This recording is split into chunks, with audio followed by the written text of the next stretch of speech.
Assalamualaikum warahmatullahi wabarakatuh. Selamat datang. Kali ini Kang Selamat akan membawakan kisah yang berjudul Gadis Indigo. Cerita ini ditulis oleh Nanawas. Dan sebelum kita masuk ke ceritanya, buat kalian yang belum subscribe channel ini, tekan tombol subscribe-nya terlebih dahulu dan tekan tombol notifikasinya agar kalian tidak ketinggalan romansa lainnya dari Kang Selamat. Nggak usah berlama-lama lagi, langsung saja kita masuk ke ceritanya. Gadis Indigo. Kini wujud mengerikannya berada tepat di hadapan wajah Tera. Sontak gadis itu terkejut, tapi dengan bertekad keberanian, Tera mencoba mengatur napasnya dalam-dalam, lalu mulai memperhatikan wajah mengerikan itu. Lu belum mandi ya? Nek mandi dulu, keramas sisiran. Iblis itu marah. Ia menggerakkan satu kursi hendak mau melemparkannya pada Tera. Tapi saat kursi itu hendak terlempar dan Tera sudah ketakutan, Cici datang menghentikannya. Kursi itu terlempar ke arah lain. Tandinganmu bukan dia. Dia manusia biasa yang hanya mengandalkan keberaniannya. Tandinganmu adalah aku. Diam, kau hanya hantu tak berguna yang tidak bisa melakukan apapun selain ikut campur urusanku. Oh ya? Cici memperlihatkan tampang mengerikannya. Sontak itu membuat Tera terkejut bukan main. Karena selama ia berteman dengan Cici, baru kali ini ia melihatkan wujud dari emosional Cici. Cici gak serem bunda, Cici cantik. Tera aja iri dengan kecantikannya. Tapi kata guru agama Tera, iri dan dengki itu perbuatan yang tidak disukai Allah. Jadi Tera gak jadi iri sama Cici. Rupanya dugaan Tera selama ini salah. Cici adalah hantu mengerikan yang sama seperti hantu lainnya. Bedanya ia memiliki aura positif yang meskipun wujudnya mengerikan, Tera tidak merasa takut padanya. Cici mengalihkan iblis itu untuk berperang di tempat lain. Sengaja ia melakukan itu sebab ia tahu bahwa Tera sedang fokus mengerjakan PR-nya.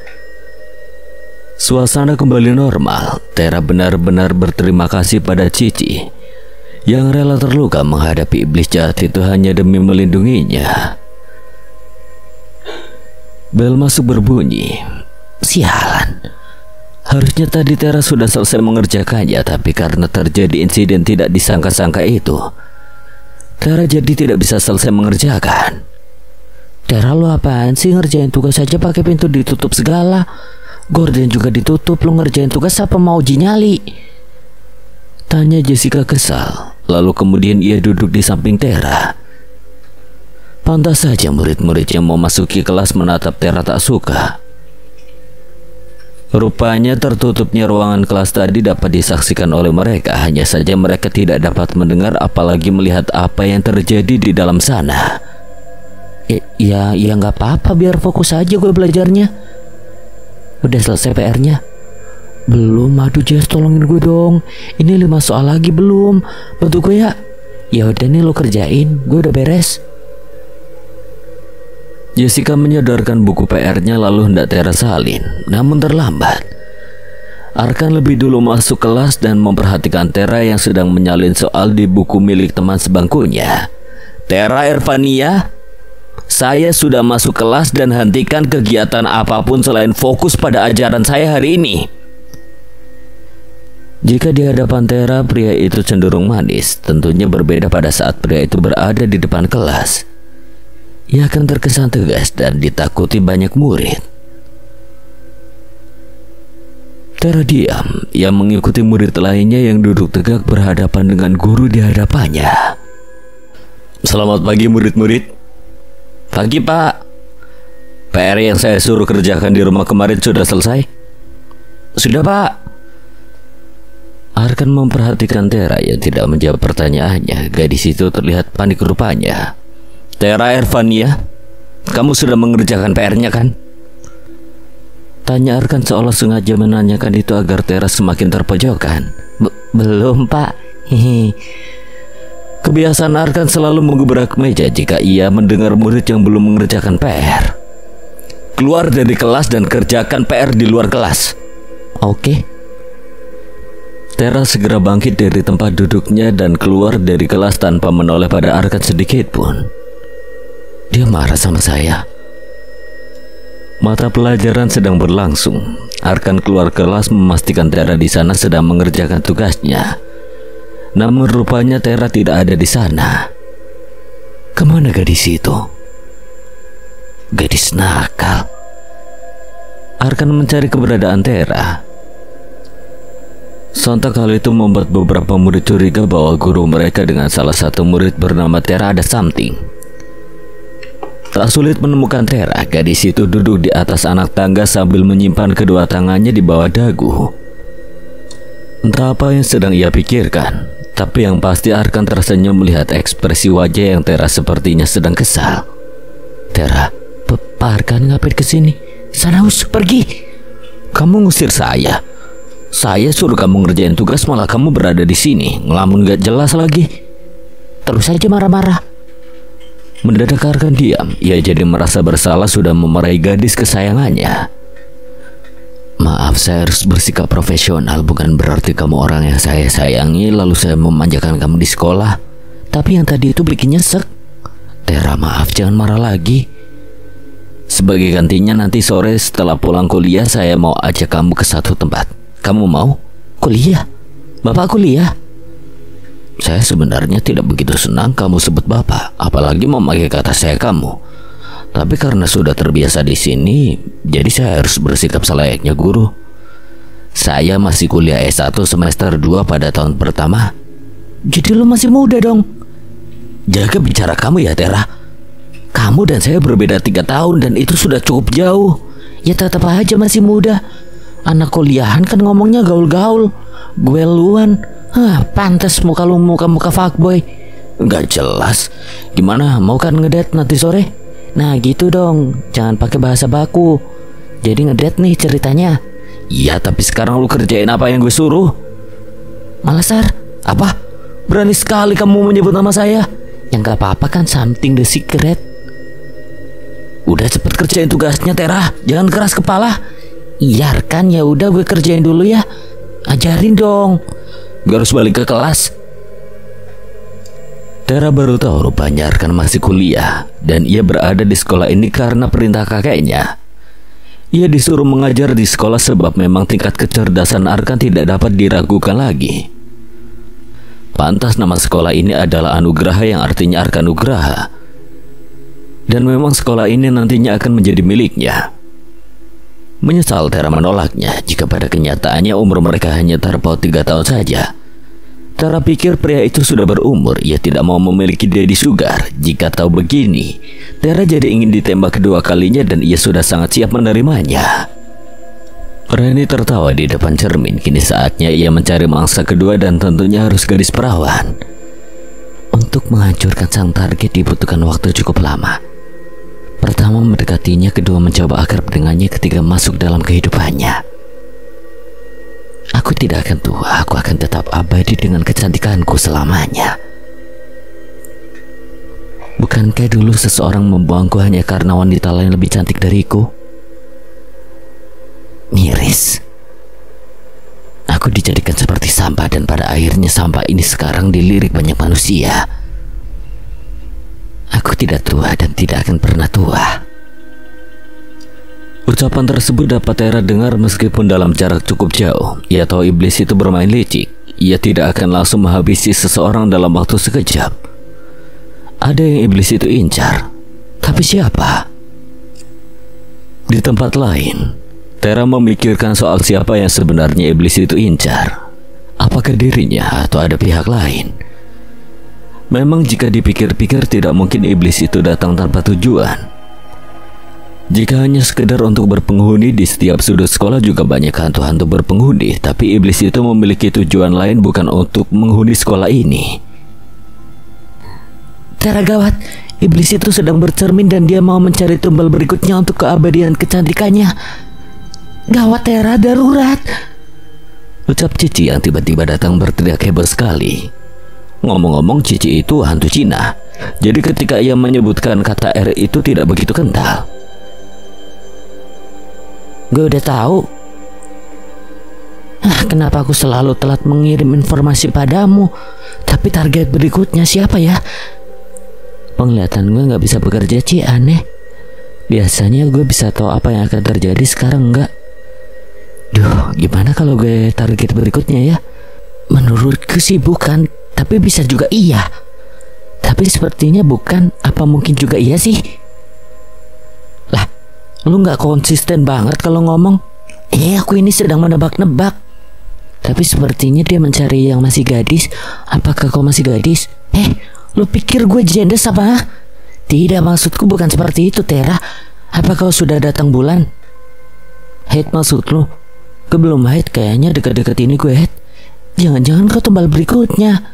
Cilu, jangan nakut-nakutin gue dong. Gue gak mau jadi tumbal. Gue kan niatnya kesini sekolah, mencari ilmu. Masa gue jadi tumbal? Mencari ilmu siapa dia? Apa dia lebih tampan dari Arkanmu? Astaga, lu on banget sih. Gue pikir hasil jiplakan Cina pintar. Jelaskan padaku siapa ilmu, mengapa kau sampai mencarinya? Awah, gelap. Intinya gue gak mau jadi tumbal. Jika kau berhalangan, jangan membersihkannya di toilet. Dia akan mencium darah kotormu. Disitulah dia tahu darah perawan. Encer juga otak lu. Tapi gimana sama nasib cewek-cewek di sini? Aku punya ide. Cici berbisik seraya merencanakan sesuatu. Kalian dilarang mengetahui selain kita ya. Jadi jika ingin tahu, mudah saja. Kalian ikuti ceritanya sampai habis, maka kalian akan mengerti apa yang dibisikkan Cici. Toilet rusak. Apabila Anda kebelet berak, silakan berak di celana atau kresek saja. Kira-kira begitulah tulisan yang Tera buat di depan toilet wanita. Nah, kalau gini gak ada yang berani ke toilet. Gue demen nih kalau otak lo ada kemajuan. Kok ini bisanya meledeku saja, Tera? Akibat dari tulisan itu tidak ada gadis-gadis yang berani masuk ke toilet itu. Tapi tahukah kalian, iblis itu mengganti tulisan toilet pria menjadi toilet wanita. Hingga para murid perempuan yang hendak ke kamar mandi, mereka perginya ke toilet pria yang sudah iblis itu ganti tulisannya. Sialnya Tera tidak mengetahui hal itu. Ia masih merasa gembira karena ia pikir rencananya berhasil. Bel pulang berbunyi. Seluruh murid di SMA Anugerah berbondong-bondong keluar kelas seraya tidak sabar ingin segera pulang. Tera masih senyum-senyum sendiri di dalam kelas. Ia sedang membayangkan betapa indahnya ngedet bareng Arkan. Kebakaran! Kebakaran! Teriak murid-murid di luar sana. Tera yang langsung kepanikan mendengar itu maka buru-buru keluar kelas. Anehnya kebakaran itu hanya terjadi di gudang belakang dan hanya ada satu korban gadis dari salah satu murid di sekolah. Apinya tidak menyambar kemana-mana, hanya ada di gudang tersebut. Seseorang tersenyum di belakang layar. Ia berhasil mengambil aura kecantikan dari gadis perawan itu dengan cara menjilat darah haid yang mengalir dari kemaluannya. Korban terbakar api menyala-nyala. Tidak ditemukan penyebabnya, bahkan tidak ada saksi maupun pelaku yang mempengaruhi terjadinya kebakaran tersebut. Ini pasti ulah iblis itu. Tera tak terima, tangannya mengepal emosi. Ia berjanji akan segera menyelesaikan permainan ini. Permainannya sedang iblis itu mainkan. Peristiwa kebakaran itu menjadi ramai diperbincangkan orang-orang sekitar. Sementara salah satu guru menelpon ambulans dan juga pemadam kebakaran. Iblis sialan, keluar lu sekarang! Tera berteriak di dalam kelas yang sepi. Ia benar-benar tidak terima dengan kejadian ini. Arkan datang membuka pintu kelas, namun senyumnya bagaikan devil. Arkan, lu ngapain kesini? Lu gak dengar ada kebakaran? Arkan mendekat lalu mengusap lembut pipi Tera. Lu apaan sih? Jangan kurang ajar ya.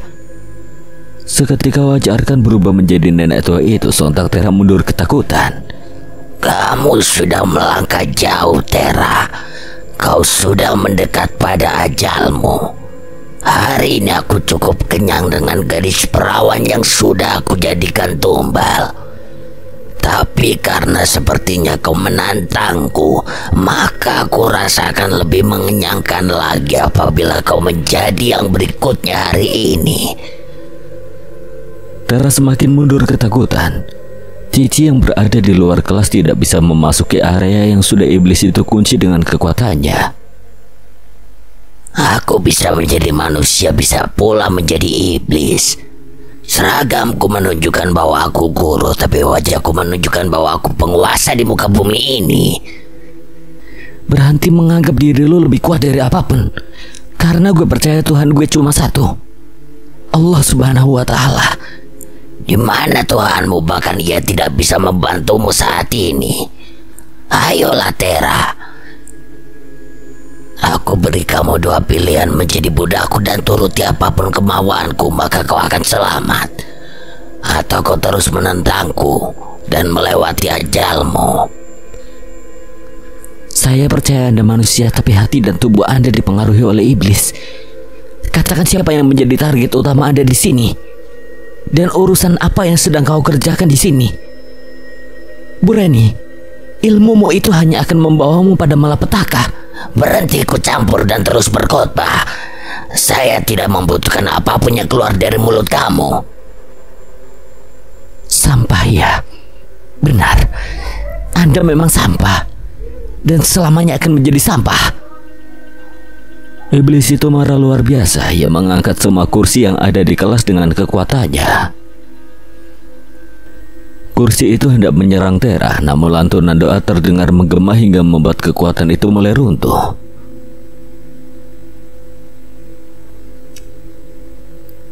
Ayah, Bunda. Ya, Tera tahu betul itu adalah suara dari kedua orang tuanya yang terdengar. Ia mengucap syukur karena kedua orang tuanya selalu melindunginya dengan doa dimanapun ia berada. Iblis itu menghilang. Sepertinya Tera harus lebih bisa lagi menguatkan imannya dan belajar banyak ayat-ayat suci Al-Quran agar terhindar dari mara bahaya atas gangguan para syaitan maupun iblis terkutuk. Disinilah Tera dan Arkan berada, tepatnya di area pemakaman. Padahal Tera sudah membayangkan akan ngedate di satu tempat yang indah, tapi ia malah dibawa ke kuburan oleh Arkan. Lu gak berniat ngubur gue kan? Di sini tempat Bunda berada. Arkan memegang tangan Tera seraya menuntunnya pada pemakaman sang ibunda tersayangnya. Keduanya kini sudah berada di samping kuburan dengan batu nisan bertuliskan Yuan Adinda, nama dari ibunda Arkan. Sore Bunda, Arkan kesini mau tengokin Bunda sama calon istri. Refleks Tera melirik pada Arkan sekilas, lalu mendadak pipinya merah merona tidak karuan. Ini pertama kalinya Arkan datang ke pemakaman ibundanya dengan membawa seorang gadis yang justru ia akui sebagai calon istrinya. Sejak ketemu dia, Arkan paham kenapa ayah sayang banget sama Bunda. Rupanya mencintai satu gadis dalam kehidupan kita itu sungguh menyenangkan. Blas, sungguh Tera tidak tahan lagi dengan kebucinan yang Arkan buat-buat itu. Ia merasa semakin salah tingkat tidak karuan jadinya. Ayah udah tenang di sana sama Bunda, walaupun ayah berada di pemakaman yang jauh. Emang bokap lu dikuburin di mana? Di tanah kelahirannya. Di mana? Thailand. What? Jadi lo? Blasteran, gue Islam kok sayang. Ya apa sih sayang-sayang begitu? Suka kan? Enggak. Arkan hanya tersenyum saja melihat ekspresi gadis itu yang menyembunyikan rasa senangnya disebut sayang olehnya. Tanpa Tera sadari, perasaannya sudah tumbuh entah sejak kapan. Hanya saja ia masih belum meyakinkan saja. Setelah selesai ngobrol banyak dengan sang ibunda, keduanya berpamitan pergi ke tempat lain. Setelah ini kita mau kemana? Kamu dibolehin pulang sampai jam berapa? Ada yang marah gak kalau saya ajak jalan sampai malam? Mulai deh saya-sayaan lagi. Iya, ada yang marah gak kalau aku ajak jalan kamu sampai malam? Ih, aku kamu lebih gemoy ternyata, pikir Tera dalam batinnya. Enggak, nyokap bokap gue ngebebasin kok, gue balik jam berapa aja asal jelas. Dan sama orang yang jelas. Nanti gue WA kalau gue pergi bareng lu. Maksud aku pacar kamu marah gak? Dia ngeledek, gue gak ada pacar. Oh, hanya itu jawabannya. Padahal Tera berharap pria itu mengatakan perasaannya lalu menjadikannya kekasihnya. Tapi hanya kata oh saja yang ia lontarkan. Menyebalkan. Suasana di puncak terbilang sangat menyenangkan rupanya. Ini pertama kalinya dalam hidup Tera diajak pergi ke tempat jauh. Selama ini ia hanya berjalan-jalan di sekitar kamar sampai dapur. Kadang-kadang sih paling jauh sampai halaman belakang. Dingin banget ih. Teriak Tera mengkode agar dipeluk. Arkan diam aja. Ih, dingin tau ya. Gila, dingin banget. Buset, cuacanya dingin pisan, Aduh, dingin nih. Sial, Arkan masih saja diam, tidak sama sekali menjawab apapun. Entah sengaja atau tidak, tapi ya sudahlah, Tera menyerah memberikan kode. Detik kemudian pria itu memeluk Tera dari samping. Dingin kan? Tera tersenyum malu-malu karena mendapatkan pelukan dari Arkan. Tidak lupakan jantungnya yang berpacu lebih cepat dari biasanya. Buset, jantung gue lagi gibahan nih kayaknya. Cepet bener kecepatannya. Lihat ke sana deh, ada banyak bintang. Ya terang ya bintangnya. Pasti lu mau bilang bintang paling indah itu gue. Pede amat.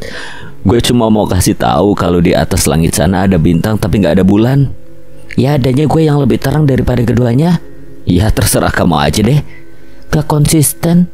Tadi gue elu, sekarang kamu-kamuan. Belum terbiasa, enaknya manggil apa ya? Manggil sayang boleh. Kenapa jadi gue yang ngebet gini? Tera, kamu serius gak punya pacar? Enggak, emang kenapa? Mau nembak gue lagi ya? Bukan, cuma mastiin aja. Dia minta gue getok kali palanya. Tangan Arkan masih setia merangkul pundak Tera, dan perlahan Tera bersandar di bahu Arkan. Ponsel Tera berdering. Langsung saja ia memastikan siapa yang mengirimnya pesan chat, dan rupanya bundanya. Tumben kan pada lu udah izin.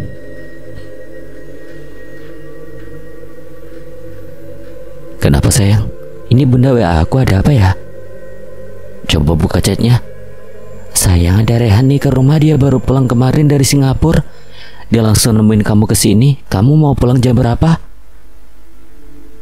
Siapa Rehan? Dia sahabat aku dari kecil. Ya ampun, aku seneng banget akhirnya dia balik ke Indonesia. Cowok? Ya pokoknya kamu harus kenalan sama dia.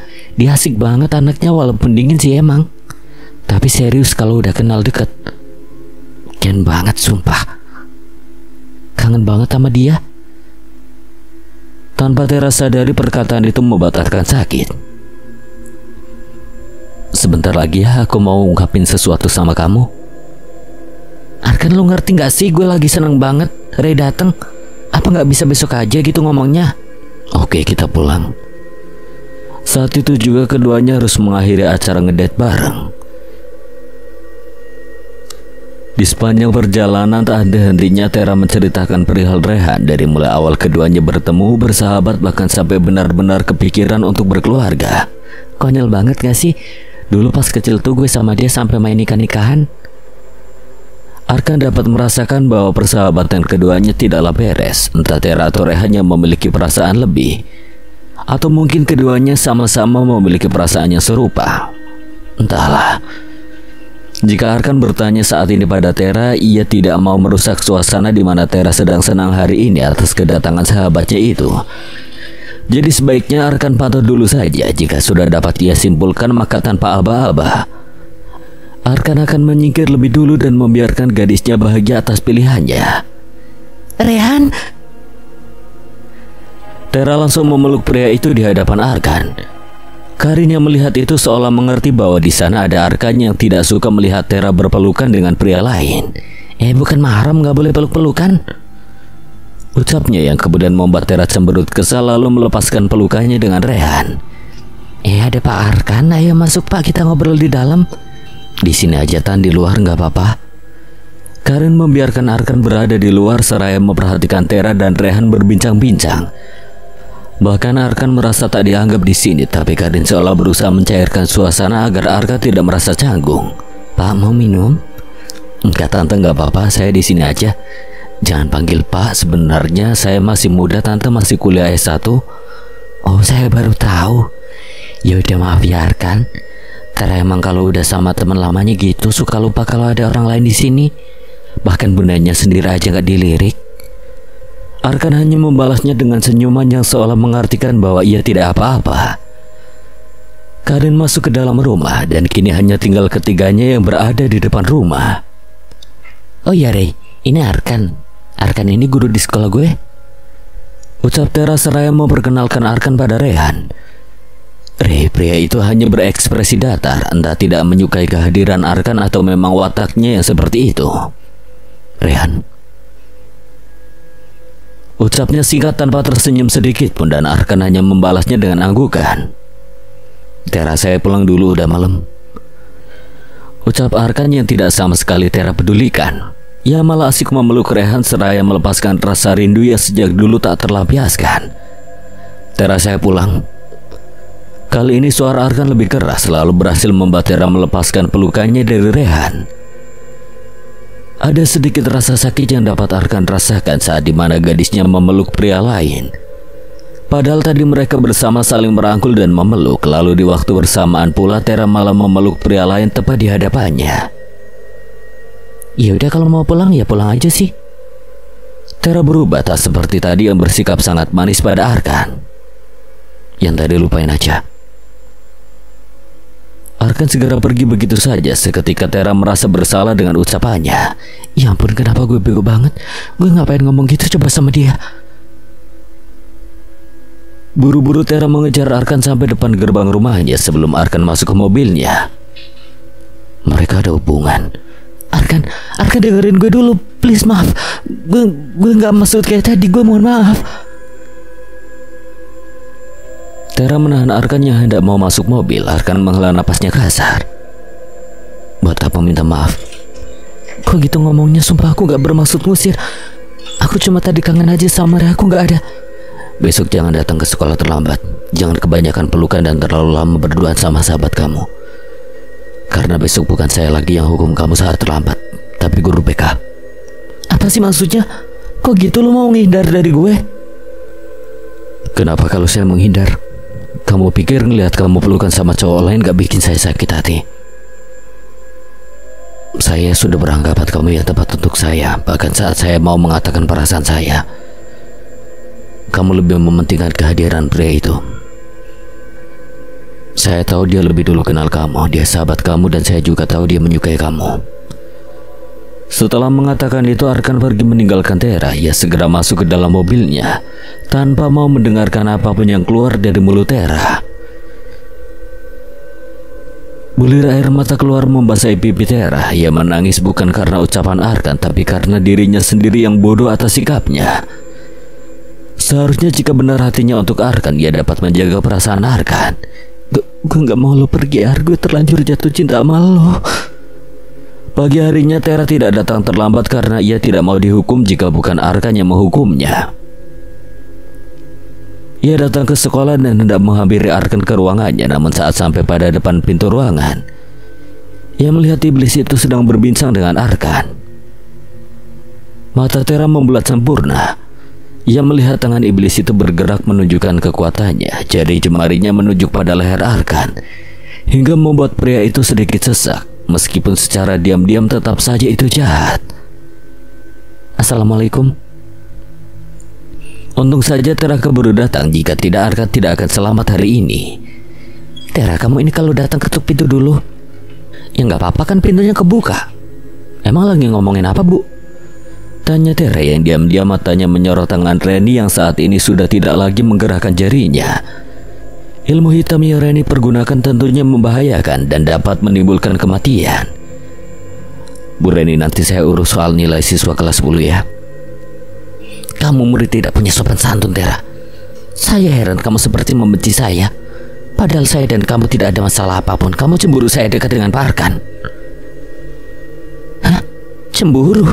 Sama iblis kayak lu? Hei nenek tua, Pak Arkan mau sama lu itu musibah. Ngaca.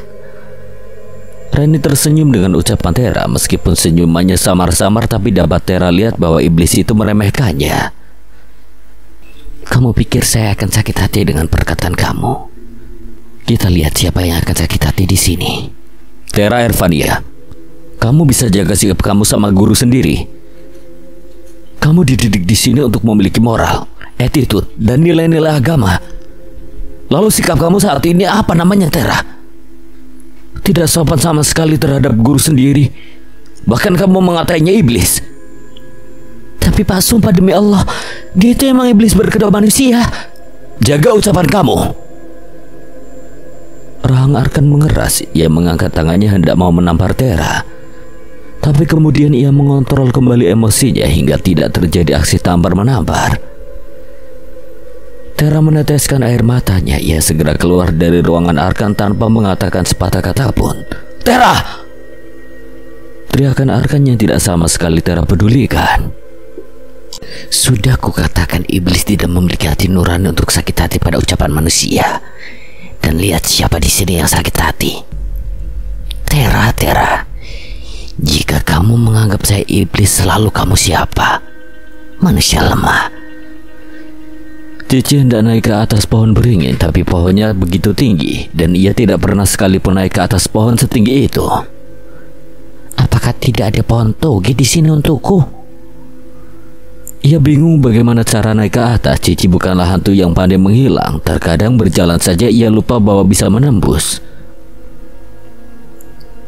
Kamu mau ke atas sana? Suara itu membuat Cici menoleh dan mengangguk. Ayo kita naik, pegang tanganku. Cici menurut, lalu keduanya terbang ke atas dan duduk di atas ranting pohon beringin.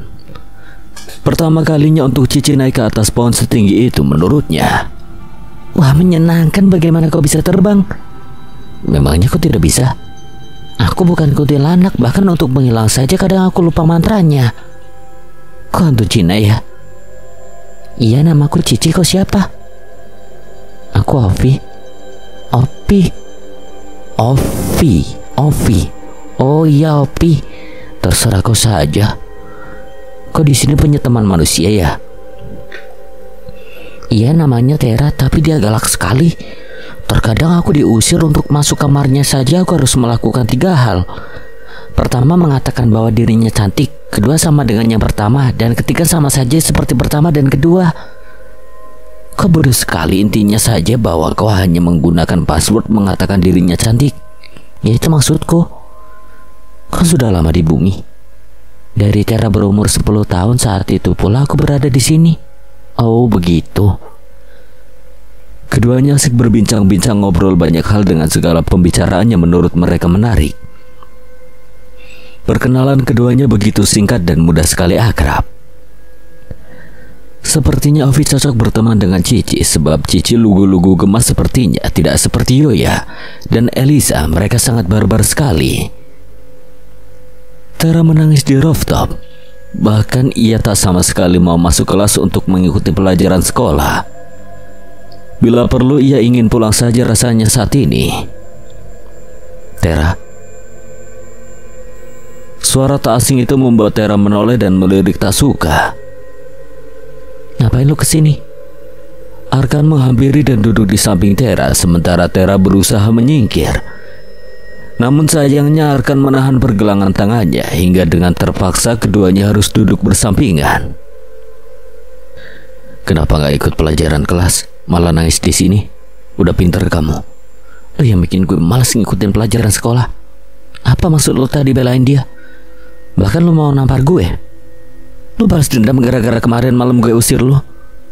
Kenapa mikir gitu? Lu suka sama Bu Reni? Berlakulah sopan terhadap guru, seburuk apapun dia berjasa di sekolah. Arkan, lu itu kalau tahu wujud dia sebenarnya pasti lu nyesel udah bilang kalau dia berjasa. Dia itu udah tua, lu gak bisa lihat pakai mata biasa.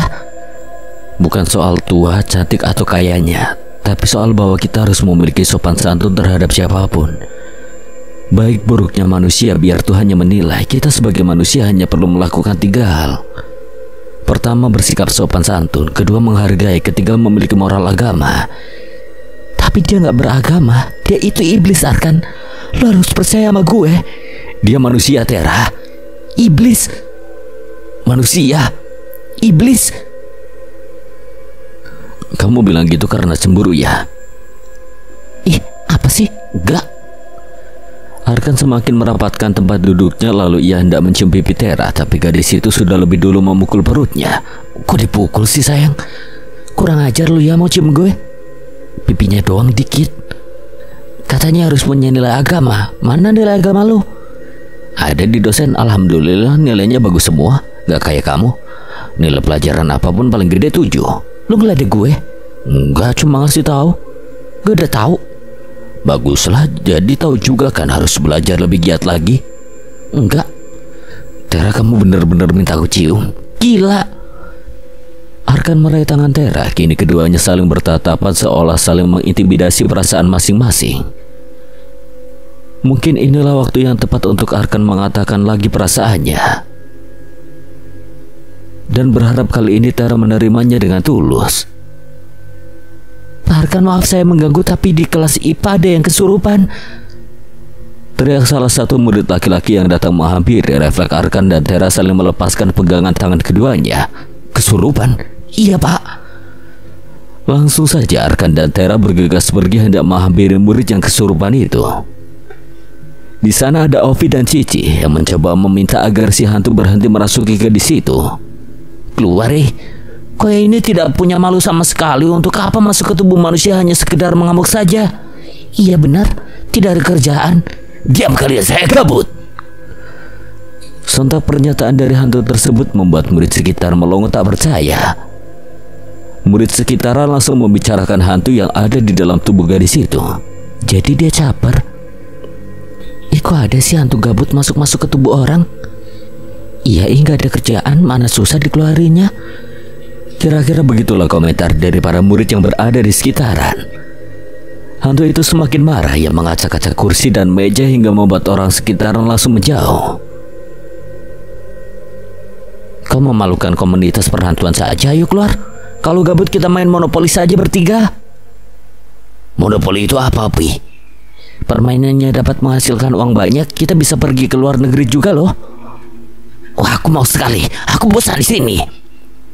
Maksudku itu hanya permainan, tidak benar-benar ke luar negeri.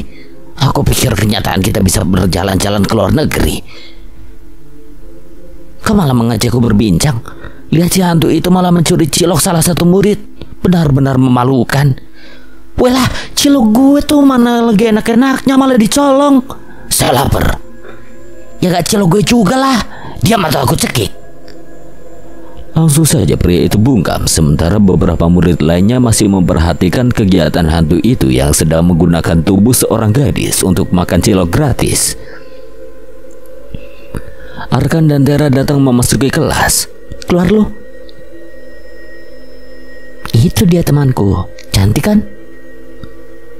Cantik sekali, sama seperti teman manusiaku dulu. Namanya Agnes, tapi sekarang dia sudah memiliki suami dan anak. Aku tidak mau mengganggu kebahagiaan mereka. Siapa kau bisa-bisanya mengganggu yang sedang makan cilok? Mau keluar atau gue bacain ayat kursi? Silakan saja, saya tidak takut. Tera mengangkat tangannya dan membacakan ayat kursi. Arkan hanya memperhatikan saja. Ia tak berniat mengeluarkan hantu pria itu sebab ia tahu nantinya pun hantu itu keluar sendiri dari tubuh gadis tersebut. Saat di pertengahan membaca ayat kursi, Tera lupa lagi ayatnya. Duh, apalagi ya? Kok gue lupa? Arkan tertawa kecil melihat ekspresi Tera yang lupa dengan bacaan ayat kursinya tersebut. Kalau tidak bisa jangan memaksakan. Nanti kalau saya sudah tidak gabut, saya keluar kok dari tubuh gadis ini. Lagi pula saya merasa tak nyaman memiliki tetek.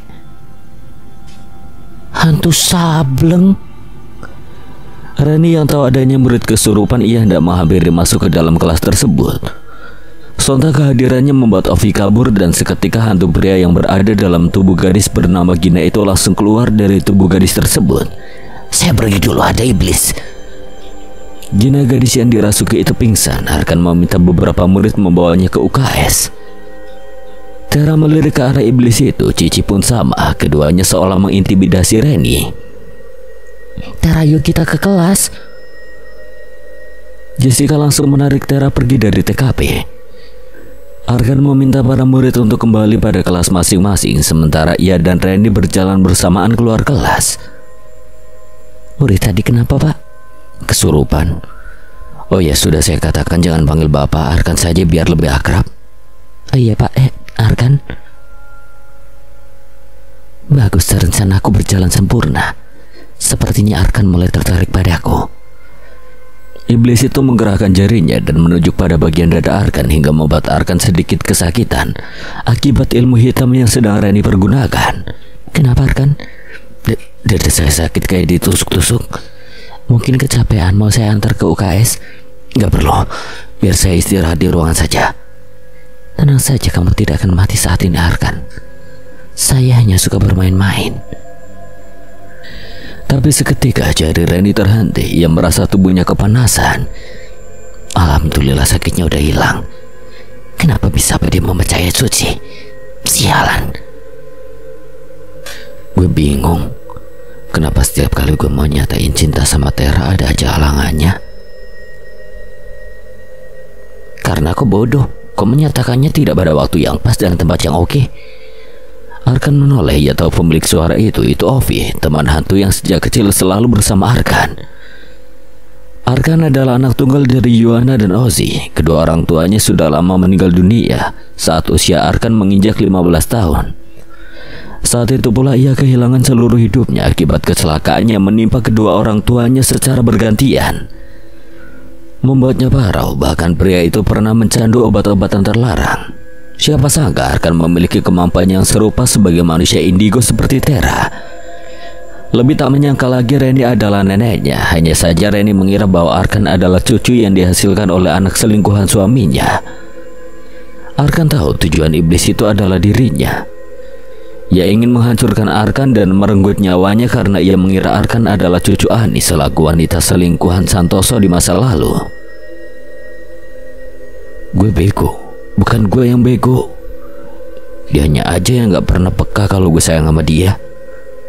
Harusnya saat di puncak itu gue sama dia udah pacaran. Gara-gara si sialan itu jadi gagal. Kamu itu selalu saja gagal dalam percintaan. Lebih baik bersamaku saja. Alvin mengadipkan sebelah matanya membuat Arkan bergidik ngeri. Santoso sendiri sudah sangat renta usianya. Ia mengalami sakit stroke yang sudah 4 tahun lamanya tidak kunjung sembuh. Entah karma atau bukan, tapi Santoso tersiksa dengan penyakit yang ia derita. Santoso menggerakkan lonceng seraya meminta Arkan menemuinya. Pria yang sudah tua itu masih bisa menggerakkan sebelah tangannya meskipun terasa ngilu. Arkan segera menghampiri sang kakek, duduk di samping ranjang tempat tidur lalu mengusap tangan kakeknya. Ada apa, kek? Kakek butuh apa? Apa kau sudah bertemu dengan nenekmu, Arkan? Ucapan yang Santoso lontarkan dalam hatinya dapat Arkan dengar. Udah, kek. Neneknya Mar jadi guru di sana. Nenek beberapa kali nyoba nyakitin Arkan, tapi Arkan tahan buat gak ngelawan. Kayak gimana caranya biar nenek lepas dari ilmu hitamnya? Gimana kalau dia tahu kalau kakek masih hidup? Dia akan tahu jika kamu membawanya ke sini. Sebelum itu kau harus perlahan mendekatinya. Kau harus sedikit-sedikit membuka hatinya. Lalu kau katakan bahwa kau akan selaku cucu dari kakek Santoso dan juga nenek Rahayu, anak tunggal Yuana dan Ozzy.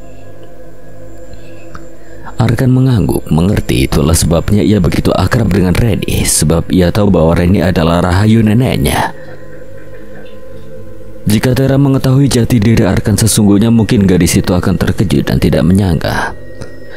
Hanya saja Arkan pintar menyembunyikan. Ia bisa mengalihkan tatapan iblis itu dikala iblis itu sedang mencoba masuk ingin mengetahui seluruh informasi perihal siapa Arkan sebenarnya. Rahayu tetap pada prinsipnya. Ia akan membalaskan dendamnya dengan cara menghabisi cucu, cicit, bahkan seluruh keluarga Santoso. Yang tidak Rahayu ketahui bahwa Yuana anak kandungnya sudah tiada. Lalu ia memiliki anak pria yang ia beri nama Arkan Nugraha. Saya mau kita bercerai. Saya sudah memilih untuk bersama Ani. Gak, Mas, saya sangat mencintai kamu.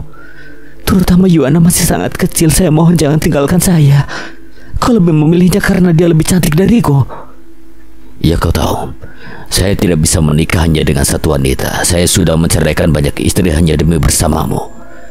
Tapi kali ini jika kau tidak mau dimadu, maka aku akan menceraikanmu dan memilih bersama Ani.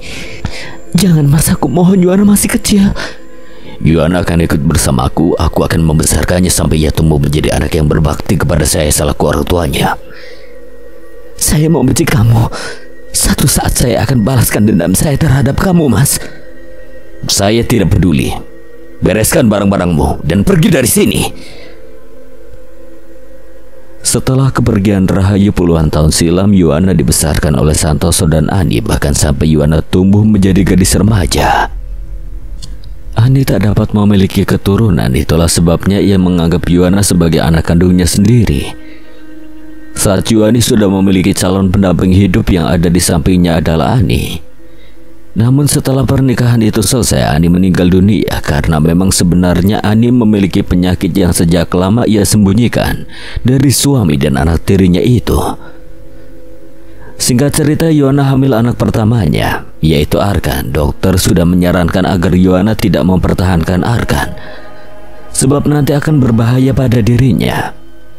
Tapi Yuana yang keras kepala itu tetap mempertahankan Arkan sampai pada akhirnya anak itu lahir ke dunia. Meskipun tak dapat lagi memiliki keturunan, Yuana dan Ozzy bahagia bisa memiliki Arkan dan juga merawatnya sampai tumbuh dewasa. Seandainya Mama masih ada ya, Pak, mungkin Mama akan lihat betapa tampaknya Arkan selaku putra tunggal satu-satunya Yua dan Mas Ozzy. Dulu Santoso mengatakan hal lain. Ia mengatakan Rahayu sudah meninggal dunia sejak Rahayu memilih pergi dari rumah begitu saja, membiarkan Yuana dibesarkan olehnya. Seandainya juga Mama Ani masih ada, pasti Arkan jadi punya nenek dua. Yang sudah tidak perlu diingat lagi, Wah. Yang terpenting kita yang masih ada tetap menjaga kesehatan dan selalu ingat pada Tuhan. Mendoakan mereka yang sudah tiada dari kejauhan di sini. Yuana memeluk sang ayah yang membesarkannya sampai ia tumbuh dewasa. Lalu saat Arkan berusia 15 tahun, saat itu pula Yuana meninggal dunia akibat kecelakaan. Ozzy yang mendengar kabar itu langsung hendak pulang ke Indonesia dan menyelesaikan pekerjaannya begitu saja. Namun sayangnya pesawat yang Ozzy tumpangi jatuh dan Ozzy dinyatakan meninggal dunia sebab tidak ada satupun orang yang selamat di dalam pesawat tersebut. Mayat Ozzy ditemukan di sebuah pulau meskipun wajahnya sudah tak berbentuk, hanya sebuah tato nama di tangan kirinya yang memberikan pernyataan bahwa itu memang Ozzy. Lalu ia dimakamkan di Thailand karena pihak keluarga yang meminta. Saat itu pula Santoso mengalami stroke dan sampai saat ini ia belum juga sembuh dari sakitnya meskipun sudah banyak ditangani dokter dan banyak berobat ke sana sini. Tidak hanya Santoso yang menderita tapi juga Arkan. Hidupnya hancur, ia bahkan hampir menyerah jika saja sang kakek bukan menjadi alasannya tetap hidup. Arkan merawat Santoso sepenuh hati. Ia rela homeschooling, ia rela menderita akibat lepas dari candunya terhadap narkoba. Semua ia lakukan demi sang kakek. Ia juga yang menghandle perusahaan ternama milik sang kakek, meskipun saat itu ia masih berusia 17 tahun. Arkan adalah anak yang terlahir cerdas, bahkan perusahaan yang Arkan kelola bisa menghasilkan banyak pundi-pundi uang. Sampai akhirnya perusahaan tersebut memiliki banyak cabang dan orang kepercayaan. Sang kakek mendirikan sekolah bernama SMA Anugerah sebagai hadiah untuk Arkan yang berhasil membaca bangga. Tak sia-sia rasanya Santoso membesarkan Yuana. Rupanya Yuana dapat melahirkan seorang putra kebanggaan yang luar biasa. Arkan terlahir berbeda sejak kecil. Santoso mengetahui itu saat pertama kali Arkan menyebutkan nama lain juga sering berbicara sendirian di kamar. Tidak aneh, sebab Santoso memiliki kemampuan yang serupa.